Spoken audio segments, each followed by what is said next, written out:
Recién llego, les digo, vengo caminando de la universidad, hace un frío bárbaro, recién llegué, me conecté, bueno, acá está. Bien, está bien, está bien. Sabíamos. Bueno, Sabíamos las dos cosas. Lo aprovechamos para hacer catarsis. bueno, ¿qué pasó? Nada, la Hoy vida. estábamos para sacar dudas y eso, a ver qué es lo que necesitaban ver.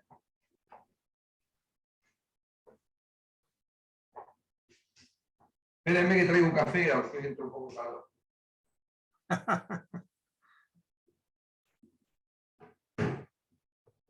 Nos falló Ailén. Ajá. Qué raro. Sí. Bueno, ¿quién quiere empezar? No sé, quieren preguntar algunas cosas, ¿qué quedó un poco claro o no? No. No importa que sea mi tema, el tema de las chicas.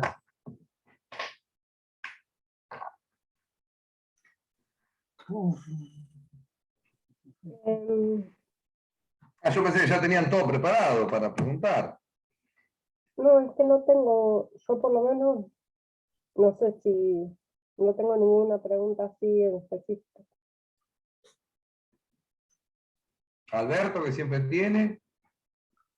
No, estoy estigmatizado como preguntón, así que voy a. No, pero justamente es lo que se debe hacer, preguntar. Si uno no pregunta cuando tiene una duda, ¿para qué está el tiempo que le pagan el sueldo?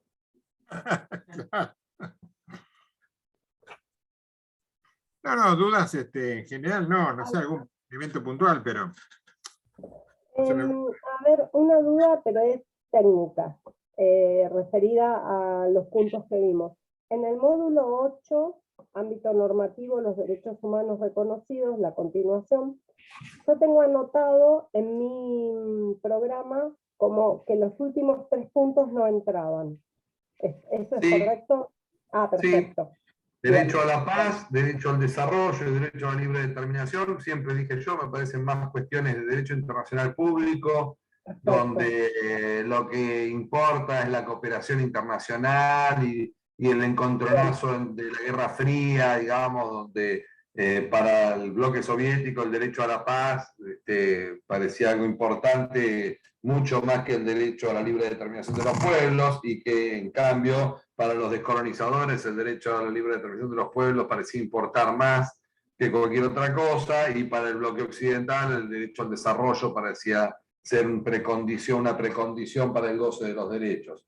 Ahí tenés la situación, por ejemplo, experimentada en la década del 80, 70, 80 en Chile, ¿verdad? Cuando la escuela de Chicago logra poner en ejercicio esa idea de que sin desarrollo no puede haber goce de derechos, y que primero hay que dar la situación de desarrollo, a pesar de que ello se dé en una situación de escasa libertad política y de muy poco acceso a derechos económicos, sociales y culturales, que no deja de ser una idea que ya había preconizado en su momento Alberdi y el mismo Andrés Bello, cuando priorizaban el desarrollo económico a las libertades políticas en fines del siglo, digamos, en el momento del constitucionalismo originario latinoamericano.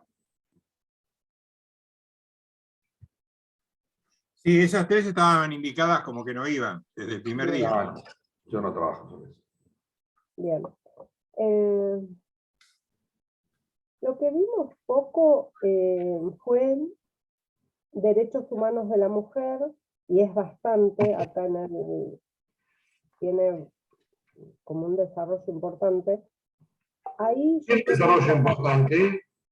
Tiene un desarrollo importante, no sé Alba que habrá llegado a poder desarrollar, pero digamos, es importante en principio ver esta idea de que los derechos humanos de la mujer van de la mano, en primer lugar, de las doctrinas feministas que ya hemos analizado en la primera mitad, y esta idea de que si bien uno podría plantearlo como una cuestión de contexto histórico, como dice ahí, el problema principal va a venir a partir de la década del 60 con el feminismo, ¿bien? Es decir, más allá de la igualdad, del acceso al voto, de las sufragistas, de la capacidad civil de la mujer y todas estas cuestiones que han sido trabajadas en la era previa, digamos, en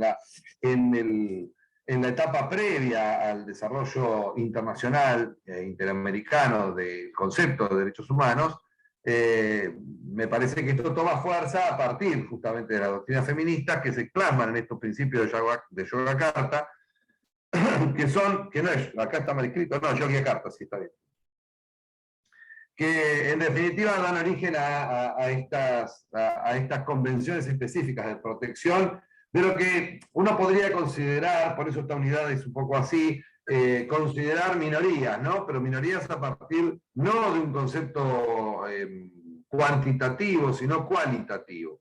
La idea de que las mujeres hoy claramente son cuantitativamente incluso más de la mitad de la humanidad, pero eso no significa que tengan la participación activa en el goce y ejercicio de derechos que tendrían o deberían tener. Por tanto, desde ese punto de vista y analizado desde la posición del feminismo y sobre todo de ese concepto elaborado a partir del feminismo, que es el patriarcado, la idea de que las mujeres, los niños, las adolescentes, las niñas, siempre están en un rol subordinado respecto del hombre, de la visión androcéntrica de la sociedad y del goce y ejercicio de derechos. Por eso esas específicas convenciones que tienen que ver con situaciones particulares de la mujer en cuanto minoría, si se quiere, vuelvo a repetir, no cuantitativa, sino cualitativa. La discriminación en el goce y ejercicio de los derechos en cuanto mujer, la violencia ejercida sobre la mujer y en el ámbito doméstico y en los distintos ámbitos, sobre todo en el ámbito familiar, que nos llevan a estas dos grandes convenciones, que son la de Belém do Pará en el segundo término, y la Convención con Jerarquía Constitucional de Eliminación de toda forma de discriminación contra la mujer. Pero ahí no se agota, y entonces tenemos la cuestión de cómo priorizar esa situación de la mujer a partir de la ley de violencia, de los distintos conceptos de violencia. Creo que aquí, no sé si está, claro, no está establecido puntualmente, pero cuando hablamos de leyes argentinas, violencia institucional, de género, trata, bla, bla, bla, leyes nacionales y abordaje internacional, estamos hablando, no pueden desconocer ustedes, de la ley 26485, que es la ley de protección integral de la mujer, que es la que, vuelvo a repetir, de la mano de la 26743 con los conceptos de género, etcétera, y de las dos convenciones, la de jerarquía constitucional y la de Belém do Pará, van a crear un marco normativo de protección y tutela de la mujer frente a estas situaciones en las cuales se ve seriamente afectada, tanto discriminación cuanto violencia de diversos tipos e índole. ¿Se puede repetir las leyes, por favor? La ley de identidad de género, ustedes ya la conocen, la 26743, y la de protección integral de la mujer, la 26485. Son dos leyes que las pueden encontrar tranquilamente ahí en el buscador de la... Yo no sé si puedo compartir acá. Sí, bueno, a ver, yo tendría que buscar entonces primero acá. La 26743 es la de... La 26743 es la de identidad de género, que ustedes ya vieron, donde se establece el concepto de género, se lo distingue del de sexo, y eso. Y esperen un cachito. Ahí está. A ver si yo ahora lo puedo compartir.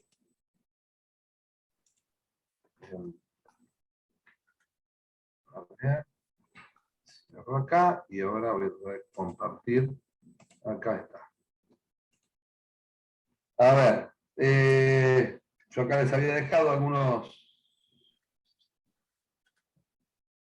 Ven, acá tienen, por ejemplo, estas cuestiones, estas reflexiones de Olsen. ¿Por qué sale acá? Low system resources may affect your audio quality. ¿Me escuchan bien? Sí, perfecto. Wow. Acá se acuerdan, en la unidad 1 tienen algunos elementos que tenían que ver con esto del feminismo, de dónde viene la cuestión, los aportes, las terminologías, los estándares, revisen eso, la opinión consultiva 24/7, pero después, más acá, a ver, después de sociales, acá yo les había puesto, esperen que vuelvo para atrás, En la 10, esta idea de derechos humanos de grupos vulnerados, esta idea de las minorías, en los dos conceptos de minoría, la lectura de Alda Facio y Lorena Fries sobre feminismo y derechos de las mujeres. Después había puesto lo de discapacidad, estándares internacionales sobre derechos de las mujeres, que tienen que ver con los principios de Yogyakarta, la convención para prevenir y erradicar la violencia contra la mujer, que es la de Belén do Pará, porque la otra ustedes ya la tienen. Habíamos trabajado ahí sobre políticas indígenas, bla, bla, bla, y hago la referencia, yo siempre, no la puse ahí, pero la pueden buscar en estas herramientas que yo siempre les dejo acá al principio. Acceso al buscador de legislación argentina. Si ustedes buscan acá, van a encontrar. Siguen viendo, ¿no? ¿Sí? Sí, perfecto. Sí. Vemos ley, le ponemos el número 26485, 26485, buscamos y encontramos la Ley de Protección Integral de la Mujer. Esta Ley de Protección Integral de la Mujer, como ustedes van a poder ver cuando lo vean acá en el texto completo de la norma, van a encontrar los objetivos de eliminación de discriminación contra mujeres y varones en todos los órdenes de la vida, por el derecho de la mujer a vivir sin violencia, bla, bla, bla. Los derechos protegidos, que es lo que uno trata de que sean como conceptos, y básicamente las definiciones de violencia, que son diversos tipos. Es decir, ¿qué se entiende por violencia y qué tipos de violencia hay?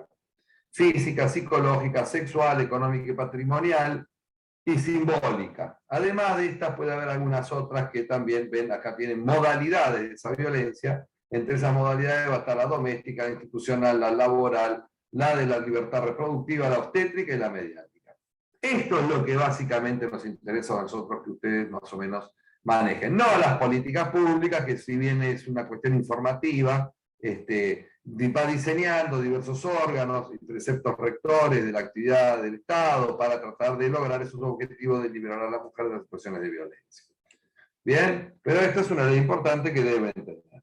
Lo mismo pasa con la parte de niños, niñas y adolescentes, de las cuales ustedes van a tener que también, por lo menos, pegar una mirada importante a otra norma que no está señalada acá específicamente, a ver, acá, que no está específicamente escrita, que es otra ley, que es la ley también de protección integral de los derechos de la niñez, 26061. 26061. La 26061, Ley de Protección Integral de los Derechos de Niñas, Niños y Adolescentes, es el régimen general en la República Argentina que, digamos, baja a tierra lo que sería la Convención de Derechos del Niño, que tiene jerarquía constitucional. A partir de esta ley se diseñan una serie de políticas que se ven aquí, con un objeto concreto, con un objeto concreto y determinado, la aplicación obligatoria de esta Convención de Derechos del Niño en las condiciones de administración, tanto en materia judicial como administrativa, y obviamente que también legislativa, y una definición que siempre es bastante genérica y abarcativa de lo que da a entenderse por interés superior, que es la norma, el principio básico que yo les decía, que debe regir la actividad de cambio de paradigma de considerar al niño como un sujeto de derecho cuando antes se lo consideraba un objeto de tutela. A partir de ahí hay una serie de principios que se sientan, como la participación comunitaria, la responsabilidad familiar, etc. Y a partir de esto se empiezan a trabajar algunas especificidades. Recuerden ustedes siempre que el niño no es más que un sujeto de derecho que tiene un desarrollo madurativo que no alcanza a la adultez. ¿Sí? Entonces esto ni lo hace menos sujeto, pero sí lo hace objeto de algunas políticas públicas específicamente diseñadas para su inmadurez. Por eso los derechos tienen una consideración particular cuando se trabaja sobre niños. Este es el material legislativo con el que ustedes deberían familiarizarse si uno aborda esta cuestión en esta unidad. En lo que tiene que ver con los derechos de las comunidades aborígenes, obviamente también acá hay legislación específica y ustedes podrán ver que entre la legislación que yo les había dejado por ahí está, a ver, No, ahí me fui, ¿no? Bueno, no sé. Entre la legislación específica que yo les había dejado por ahí está el convenio de la OIT 169, que tiene que ver con la cuestión de, si bien es un convenio de la Organización Internacional del Trabajo, o sea, uno pensaría que es específicamente, vamos a buscarla acá como para que quede tan bien, uno pensaría que es específicamente una cuestión laboral la que aborda, no aborda solo una cuestión laboral, sino una cuestión mucho más compleja, que es la cuestión de las comunidades aborígenes y sus diversos derechos. 24.071 es la ley que incorpora la convención de la OIT, perdón, el convenio 169 de la OIT. Los indígenas se aprueba el convenio 169. Ese convenio 169 no tiene jerarquía constitucional, ya lo saben, pero el convenio se aplica a los pueblos tribales en países independientes, cuyas condiciones sociales y económicas, esperen que los voy a checar, los distingan de otros sectores de la colectividad nacional. Esta es otra idea también del concepto de minoría. Fíjense ustedes que el concepto de pueblos indígenas puede verse como minoría desde los dos puntos de vista que yo les acabo de referenciar. Uno puede ver pueblos indígenas minoría en la República Argentina, donde claramente no son mayoritarios desde el punto de vista poblacional, pero si uno se corre un poquito más arriba a Bolivia, va a ver que son la gran mayoría el pueblo indígena, pero que así todos no tengan acceso al gobierno y al manejo efectivo de sus instituciones, sino hasta casi entrado el siglo XXI, perdón. A partir del año 2000 es que recién empiezan a tener una participación más activa en materia de gestión de sus propios derechos.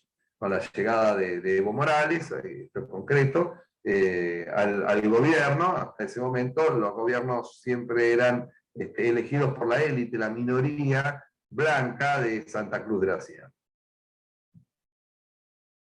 Lo mismo va a pasar en algunos otros. Fíjense hoy el gran problema que hay en Ecuador con la movilización, el paro nacional, que ya lleva como 9 días y que ayer ha cobrado una víctima fatal también, donde lo que están pidiendo los pueblos indígenas es básicamente que si somos productores de hidrocarburos de primer orden y esos hidrocarburos se gestionan desde nuestras tierras, que por lo menos tengamos un acceso beneficioso al uso de esos hidrocarburos que no nos permite al costo actual ni cultivar ni valernos por nuestros recursos de lo que tenemos, entre otros reclamos. Pero ven, ahí está, uno pareciera que esto va a aplicarse exclusivamente a la cuestión laboral, pero ven, acá se trabaja como en cuestiones de conciencia y identidad indígena o tribal, como criterio fundamental para determinar los grupos que van a ser beneficiarios de estos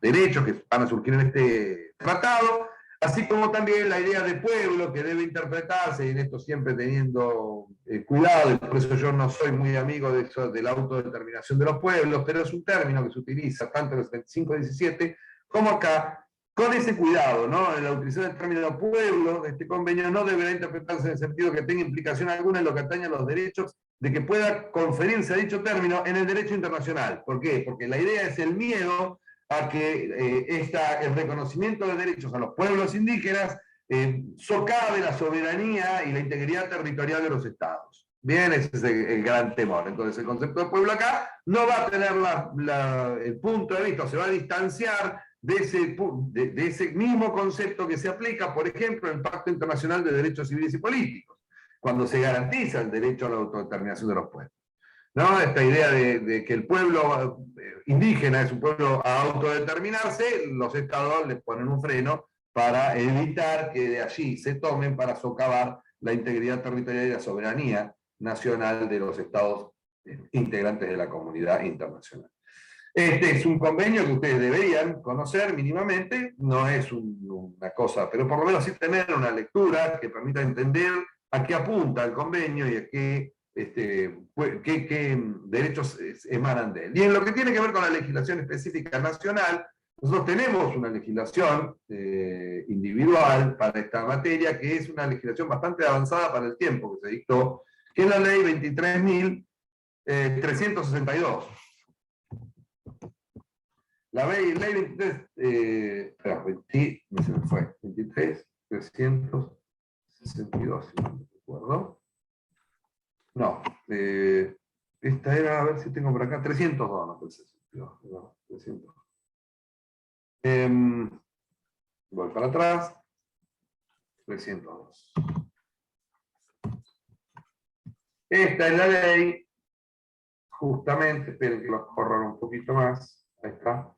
Que crea la Comisión de Asuntos Indígenas, crea la Comisión Nacional de Asuntos Indígenas para la Protección. Bueno, es una ley de 1985, bastante avanzada, que va a trabajar como de interés nacional, de interés nacional, la atención y el apoyo a los aborígenes y comunidades indígenas existentes en el país para su plena y su defensa y desarrollo para su plena participación en el proceso socioeconómico y cultural de la nación, define la comunidad indígena, pero esto va muy rápido, no sé por qué, define la comunidad indígena y crea el Instituto Nacional de Asuntos Indígenas, que va a ser la autoridad de aplicación de estas políticas públicas, que obviamente trabaja también sobre la adjudicación de las tierras, es preconstitucional. Ustedes tienen que entender que esta materia estaba siendo regulada legislativamente cuando todavía el 75, inciso 17 no había sido dictado,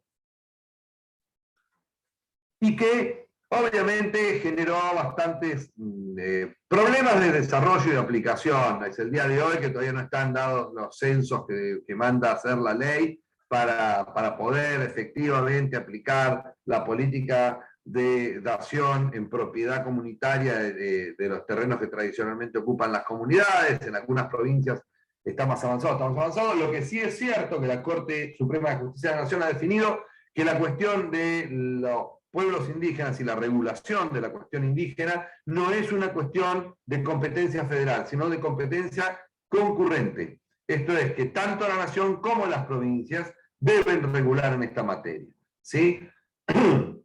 Y cada uno con sus particularidades, obviamente, porque obviamente no es lo mismo lo que va a hacer la comunidad aborigen en el nordeste que lo que va a hacer en el sur patagónico, ni mucho menos en el noroeste de la República Argentina. Entonces, cada uno con sus particularidades debería tener su regulación específica.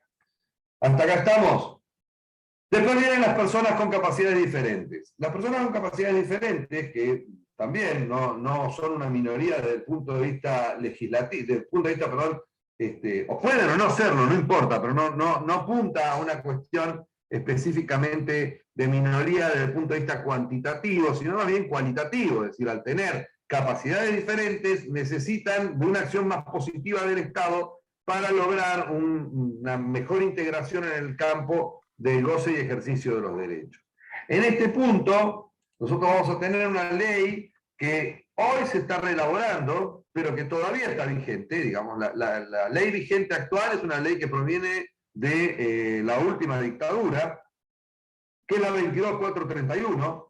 Pero esa 22431, esa legislación del Sistema de Protección Integral de Discapacitados, ya se nota desde la terminología que lo que se está usando es una terminología hoy ya perimida, pero es la única legislación que tenemos vigente. Si bien tiene algunas modificaciones, etc., es la legislación que trabaja para un sistema de protección integral de las personas discapacitadas, tendiente de asegurar, como dice allí, a esta su atención médica, su educación, su seguridad social, como conceder de franquicias y estímulos, lo que se conocía como las políticas de hándicap, que permitan en lo posible neutralizar la desventaja que la discapacidad les provoca y les dé oportunidad, mediante su esfuerzo, de desempeñar en la comunidad un rol equivalente a que ejercen las personas normales. Ya de por sí la terminología es bastante dura, como pueden apreciar, es una terminología que no es compatible con la actualidad. Si ustedes comparan esto con la convención, con jerarquía constitucional, se van a dar cuenta que hay un abismo de diferencia en terminología. Hoy se está discutiendo, no sé si han escuchado por la radio, que es una política pública del gobierno nacional, esto de bajar la discusión, de generar foros de discusión en los distintos ámbitos locales, provinciales, regionales, etcétera, para a partir de la agencia de discapacidad, que se llama Agencia Nacional de Integración, o algo así. Bueno, tiene un nombre, la autoridad de aplicación actual, que no es la que prevé ahí la ley del 81, pero que están reelaborando esta legislación. ¿Para qué? Para adaptarla justamente a la convención. Acá nosotros, desde el programa mismo, se está señalando estas dos convenciones, la 26.738, esta convención que tiene jerarquía constitucional, perdón, que es la 26.378, que es jerarquizada por la 27.044. En la lectura de los derechos de las personas con capacidades diferentes debe darse desde el 75, inciso 23, segunda parte, junto con esta noción de la convención que tiene jerarquía constitucional y obviamente adaptar la legislación preconstituyente a esa terminología y a esa actualidad, lo cual se va haciendo principalmente a partir o bien de adaptaciones administrativas del presidente de la República para desarrollar políticas públicas compatibles con esa convención, o bien de legislación específica que tiene que ver con aspectos de seguridad social, de aspectos de régimen impositivo, etcétera, etcétera, que van tratando de remover obstáculos, o incluso de ámbito laboral, como pueden ser los cupos para personas con capacidades diferentes para ingresar a la administración pública, porque hay trabajos perfectamente desarrollados por personas con capacidades diferentes, que quizás no son tenidas en cuenta en el ámbito laboral, justamente por esta circunstancia, pero que de ninguna manera los debería excluir del sistema laboral y tampoco del de seguridad social. Por eso también hay un programa de cobertura médica obligatoria que cubre algunos aspectos que para las personas que la ley define acá como normales, no están cubiertas por el programa. ¿Sí? ¿Se entiende hasta acá? Y por último tenemos a los adultos mayores, una convención que, a diferencia de lo que pasa con todos los otros grupos vulnerables, no tiene una específica regulación de legislación nacional, no hay una ley nacional de adultos mayores, pero sí está esta Convención Interamericana sobre la Protección de Derechos de las Personas Mayores, la 27.360, vamos a buscarla acá, 27.360, la Convención Interamericana, que a ver si tiene algunas en vigor, publicación conforme a la 24.080, ahí la ven, está, a ver, pues anexo, acá, tocan en azul, y en azul tienen los anexos. La Convención Interamericana, con su objeto, preámbulo, objeto, ámbito de aplicación, etc. Y sobre todo las definiciones, esto, qué se entiende por abandono, qué se entiende por cuidados paliativos, por discriminación múltiple, discriminación por edad de la vejez, envejecimiento activo y saludable, maltrato, negligencia, persona mayor que recibe servicios de cuidado a largo plazo, servicios sociosanitarios integrados, unidad doméstica, hogar y vejez, ¿no? Construcción social de la última etapa del curso de vida. A partir de ahí hay una serie de principios generales de aplicación, que obviamente van diseñando, moldeando políticas públicas. Después, si cada estado, ustedes como podrán comprender mucho más con esta categoría de titulares de derechos, acá los recursos son fundamentales. Si yo tengo recursos, tengo mejor posibilidad de generar políticas públicas. Y piensen siempre que en este ámbito, los dos principales problemas van a ser la manutención, porque ya no tengo fuerza de trabajo, y el sistema de seguridad de salud, del seguro de salud. Son los dos grandes problemas. ¿Cómo cubro el seguro de salud de las personas que cada vez se van teniendo mayores problemas de salud? Y por otra parte, por el curso normal de los acontecimientos de la vida, y por otra parte van perdiendo su capacidad de trabajo y quedan fuera del esquema laboral, porque también en algún momento quedan fuera del esquema laboral, para lo cual entonces el sistema de seguridad social es fundamental. Ese esquema de seguridad social siempre está en reelaboración, como ustedes podrán apreciar en la República Argentina y en el mundo. Entonces es siempre una preocupación, ¿por qué? Porque si yo tengo una pirámide poblacional con poco nacimiento, después voy a tener mucha dificultad para solventar las necesidades de las personas en etapa de vejez y sobre todo en etapa de protección de seguridad social.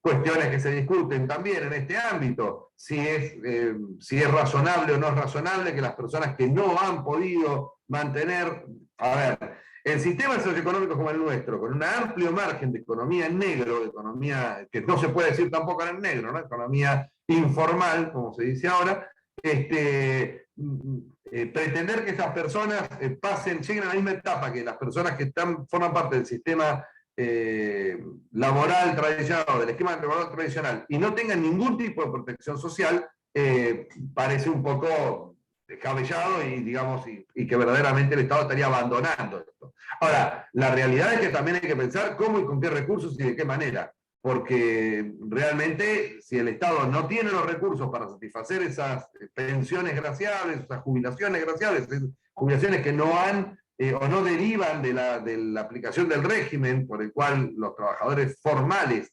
aportamos al sistema de seguridad social, también se vuelve muy difícil de sostener, no solamente para esas personas, sino también para los que incluso aportaron, ¿no? Y por eso los niveles de la protección de la seguridad social en los países subdesarrollados como el nuestro es bastante muy baja y bastante muy pobre. Bien, más o menos se entiende esto, como para tener un desarrollo, ya después ustedes leerán un poco más las cuestiones relativas a los derechos específicos en cada uno de estos ámbitos. Sí, se entiende.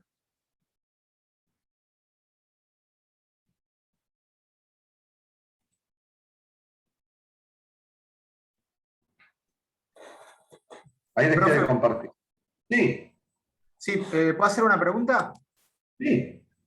De la unidad 11, yo tengo acá, mi duda es la diferencia entre debido proceso legal, adjetivo y sustantivo. Yo tengo que el adjetivo son las reglas, mecanismos, condiciones y recaudos a cumplir por el Estado para la aplicación del derecho, pero no lo tengo muy claro la diferencia. Objetivo, ¿sí? Del derecho objetivo.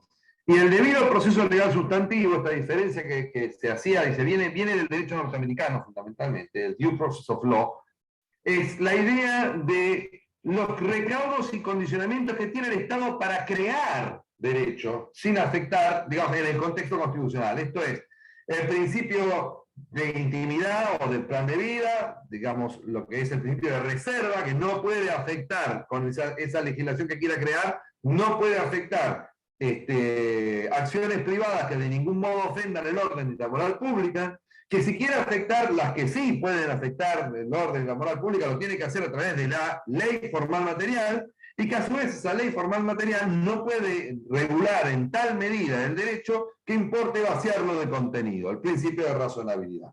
Estos tres principios son los que hacen ese debido proceso legal sustantivo. Por eso nosotros en la ONCE no trabajamos sobre el debido proceso legal sustantivo, porque el concepto en sí de granado de debido proceso legal sustantivo lo trabajamos en la primera mitad, cuando hablamos de reglamentación de los derechos. ¿Se entendió?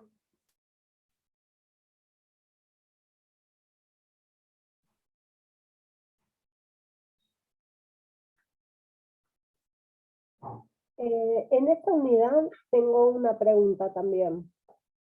En el punto siguiente, donde dice en el tercer punto, derecho constitucional procesal y derecho procesal constitucional, definición y diferencia. Ustedes tienen ahí el artículo de, ¿cómo se llama este hombre? De Gossaini. ¿Sí? Por eso, yo les di una lectura específica, ¿sí? Yo me quedaría más con eso que con esta idea, que si bien es una idea más de sagüez, a ver, cuando se habla de derecho constitucional procesal, pareciera estarse hablando de todos los mecanismos que la Constitución prevé para no solamente la protección de los derechos, sino también para la creación del derecho. O sea, el procedimiento de formación y sanción de la ley o el juicio político son derecho constitucional procesal, ¿sí? Ahora, el derecho procesal constitucional apunta más a aquellos procesos constitucionales cuyo centro, cuyo núcleo, está en la protección de derechos constitucionales. Por eso se habla de tres aspectos, que son el proceso constitucional, que es este que yo estoy hablando, la magistratura constitucional y la jurisdicción constitucional. Nosotros en principio no tenemos divididos estos últimos dos, no tenemos una magistratura específica en lo constitucional, no tenemos un tribunal constitucional. Tenemos magistratura que va a tener competencia en la materia constitucional en la medida en que tenemos un sistema de control de constitucionalidad difuso. ¿Sí? Entonces, el magistrado constitucional y el juez constitucional van a coincidir con el juez común. En la medida en que haya un proceso constitucional, que va a ser el amparo, la habeas corpus, la habeas data, que un proceso constitucional, le decía, que deba resolver. Y en ese caso, el foco deberá estar puesto en la protección o tutela inmediata de esos derechos de jerarquía constitucional.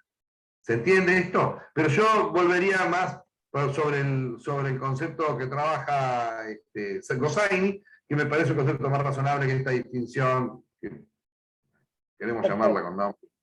Pero... Bien. Después lo otro lo vimos bien, no, amparo, habeas corpus, habeas data. No me quedó. Eso lo trabajé yo. Sí, por eso quedó bien claro. A la habeas data no llegamos. Hicimos No llegué, pero yo les había dejado por ahí una lectura específica. ¿Sí? Nos dejó, sí. ¿Cómo es el habeas corpus restringido? El habeas corpus restringido tiene que ver con limitaciones a la libertad ambulatoria principalmente, no tanto a la física. No estamos hablando de una persona que ha sido detenida sin orden escrita, sin orden escrita o por una autoridad incompetente, sino más bien con una persona que siente una limitación permanente a sus desplazamientos. Pero no ya como una amenaza cierta, irreal, porque ve que hay un patrullero en la esquina, no. Las personas que no pueden ingresar a lugares de acceso público, por alguna razón, bien, es decir, que no tienen que ver básicamente con derecho de admisión, sino que no estamos hablando de discriminación, de lo que estamos hablando acá es de que no se le permite a unos ingresar a un lugar que es de acceso público. Y entonces, por eso, si bien es difícil de imaginar, la idea es que yo no voy a pedir por tener el cuerpo, traer el cuerpo ante el juez para ver si está bien o mal detenido, sino que voy a averiguar cuál es el motivo por qué esta persona no se le deja entrar a un lugar de acceso público.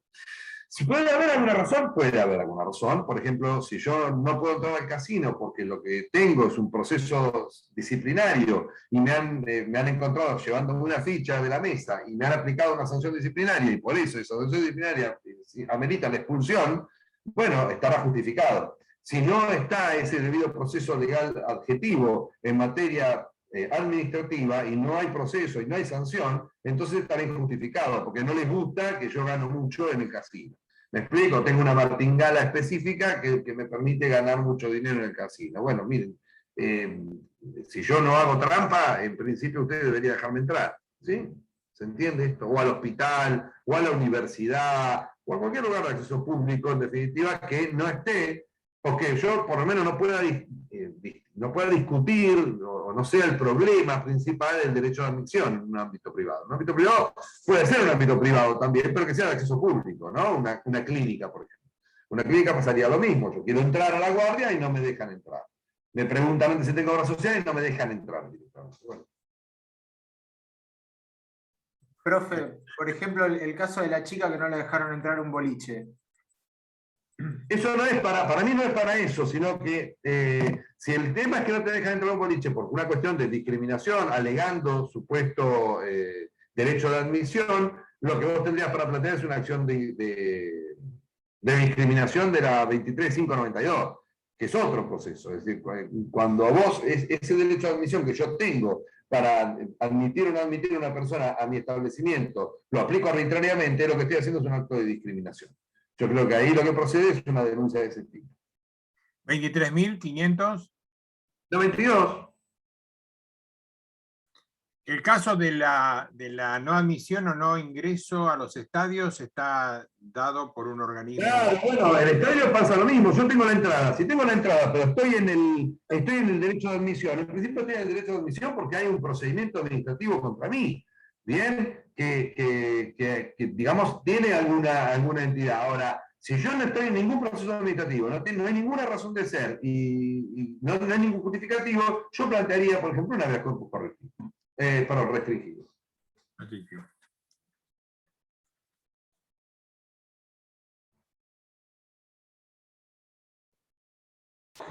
Profe, ¿y el preventivo, ya que estamos? Y el preventivo tiene que ver con esto, con que ahí vos sí te ves frente a una amenaza cierta e inminente que te van a privar de la libertad. No es que estás viendo que no te dejan entrar a la cárcel, estás viendo que está el patrullero en la esquina y me van a llevar preso y yo no sé ni por qué. Entonces, está el patrullero en la esquina, me siguen, veo que hay seguimientos de agentes que van caminando, van a mi trabajo y preguntan, bueno, se va armando una situación que yo no sé qué es lo que está pasando, y lo que tengo es la alternativa de plantear un habeas corpus preventivo, porque no sé por qué, y cuando me informen cuál es el motivo, eventualmente podré plantear una exhibición de prisión, por ejemplo. Bien, si entiendo que el caso da para exhibición de prisión. Pero, en principio, es tratar de establecer si existe o no existe una amenaza cierta e inminente de privación de la libertad. Pero, obviamente, esa privación de la libertad tiene que ser una privación de la libertad ilegítima, porque si no, si lo que hay es una medida de investigación para ordenar una detención el día de mañana, lo que vos tenés que hacer es una exención de prisión, papá. ¿Se entiende? Y andá a pedirle al juez que los elementos que colectó el fiscal no le sirven para detenerte. Pero nada más. Porque la tarea de investigación está habilitada en un proceso penal.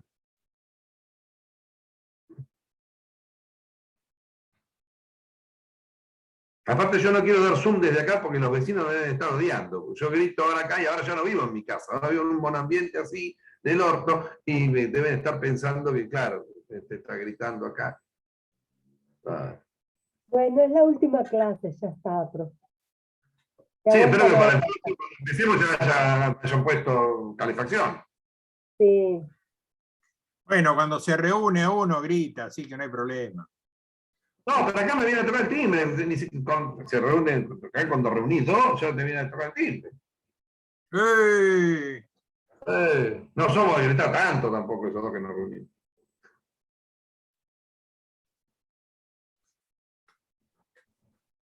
Es público casi entonces el edificio. Sí, qué sé yo, no sé, tienen muchos ancianos, no sé, hay muchos problemas. O paredes muy blanditas. Yo no tengo más preguntas, no se me ocurre ninguna otra cosa. Así me voy a hacer un pescadito a la cacerola y ya me abro un blanco y ya termino con todo esto. El jueves, recuerden. ¿Cuál pescadito? ¿Cuál pescadito? Ayer me hice una anchoa de banco que había muy rico para hacer con piel hacia la plancha y hoy lo que traje es corvina negra para hacer en cazuela. Una cazuelita. Es muy seca la corvina, ¿no? Es seca. En casa está lleno de frío. A mí no me gusta para plancha ni para parrilla, me gusta más para cacerola. Da gustito eso, y cuando queda un poco después le echamos unos fideos y seguimos un poco más, si fue poco. Claro, aparte que trata de cocinar y que rinda. Obvio. En este momento no estoy en condiciones de tirar nada, ni las espinas. Olvidar. ¿Qué iba a decir el profe? Ya que lo conocemos. Que el jueves... No, el horario, que vayan con el documento al horario, nada más. Que no perdamos el tiempo, porque tenemos 30 minutos para las 40 preguntas y vamos a ver si lo podemos corregir el mismo día para el día siguiente que ustedes ya tendrían los ¿Cómo no exámenes. ¿No eran 30 preguntas en 40 minutos? ¿Cómo? ¿No era al revés? ¿30 preguntas en 40 minutos? No, 40 preguntas en 30 minutos. Pero se los voy a poder corregir rápido porque yo el otro día no tengo unos días de vacaciones, así que ese mismo día a la tarde me puedo corregir, a la mañana siguiente ya le estoy pasando las notas y ya se las subo al Si CIP, no así que... no esperamos, Somos pocos. Somos poquitos. No, yo no, a las 8 no quiero estar ahí a las 8 de la noche, ya les digo, me morí de frío y sinceramente me vine caminando. No, me quiero venir acá, me pongo acá y corrijo acá, y si no me tomo un café o tomando un vino en otro lado, pero no me voy a quedar. ¿Lo hacemos por Zoom como hicimos el año pasado? No, el examen se toma presencial, el consejo dijo examen presencial. No me hagas enojar, Alberto, no me hagas enojar al profe. No influye sobre el examen, porque el examen, ustedes saben, es objetivo, pero se toma presencial, no hay otra posibilidad. Ahí vamos a estar. Bueno. Nos vemos el jueves. Nos vemos el jueves. Chau. Chau, muchas gracias. Buen peche. Ese modo.